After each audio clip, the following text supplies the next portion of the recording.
ரொம்ப பயமா இருக்கு. அதனால இதுக்கு நீங்க தான் ஒரு வழி சொல்லணும். ஓம் நம சிவாய, ஓம் நம சிவாய, ஓம் நம சிவாய. மாதவனுடைய ஜனனகால ஜாதகத்தையும் அலசிட்டேன். ராசிக்கு அதிபதி கோச்சாரத்துல பாதகாதிபதிய பாக்குறதுனால இந்த தடங்கள் வந்திருக்கு. வீட்லயே என் மனசு திருப்திக்காக விளக்கு பூஜையும் மருமகளை வச்சு தாலி பூஜையும் பண்ணுங்கய்யா. அது உங்க மனசு திருப்திக்காகத்தான்.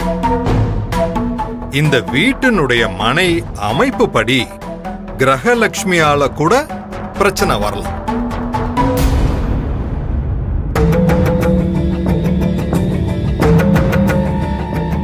என்னங்கய்யா எதுவுமே புரியல. இருக்கிற மருமகளாலேயோ வரப்போற மருமகளாலேயோ சிக்கல் வரும்னு அமைப்பு சொல்லுது.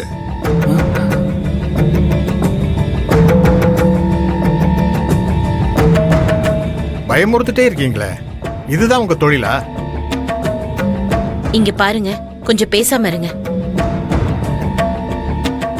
எதுக்கு சொல்றேன்னா, முன்கூட்டியே தெரியும் போது கொஞ்சம் கூடுதல் கவனமா இருக்கலாம் இல்லையா?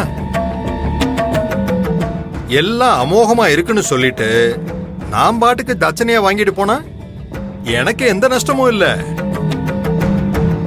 சாமி, அவரை விடுங்க. நீங்க என்ன செய்யணும்னு சொல்றீங்களோ அதன் பிரகாரம் நாங்க செய்யறோம். எனக்கு என் புள்ள நல்லா இருக்கணும்.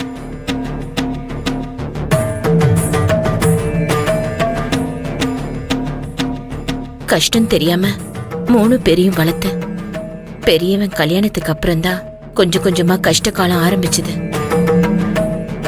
அது வரைக்கும் அவன் நல்லா தான் இருந்தான். அப்புறம் ஒரு நாள் மாங்கல்ய தோஷத்தை நிவர்த்தி பண்ணிடலாம். இப்போ மாதவனுக்கு சொல்ற பரிகார நிவர்த்திய குடும்பத்துல எல்லாரும் ஒரு மனசோட சேர்ந்து செய்யணும்.